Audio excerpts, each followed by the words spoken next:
Aunty அது யாரு? அதுதாம்மா என் பையன். ரெண்டாவது பையனா ஆண்டி? என்னம்மா இப்படி கேக்குற? ஒரே பையன் தான். 4 வருஷமா லவ் பண்றேன்ற இது கூடமா தெரியல? இரு இரு, நான் உனக்கு ஏதாவது சமையல் பண்றேன். ஆண்டி அத்தைன்னு கூப்பிடுமா? இது 4வது தெரு 3ஆம் நம்பர் வீடு தானே?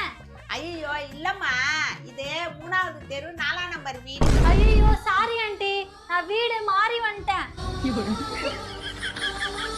ஏய் இல்ல, என்ன பார்த்தா உனக்கு எப்படி தெரியுது? நீ என் பையனை கல்யாணம் பண்ணிக்கோ, இல்லன்னா பொட்டிய உள்ளார வச்சுட்டு போ. ஆண்டி அதெல்லாம் எப்படி முடியும்? ஏன் முடியாது? நீ இந்த 4வது தெரு 3ஆம் நம்பர் வீட்டு பையனை நீ டைவர்ஸ் பண்ற. இப்பெல்லாம் டைவர்ஸ் பண்றது தான் டென்ட். ஐயா ஆண்டி நான் வரேன். இந்த மாதிரி நம்ம யார் வம்புக்கும் போறது இல்ல, யார் தும்புக்கும் போறது இல்ல.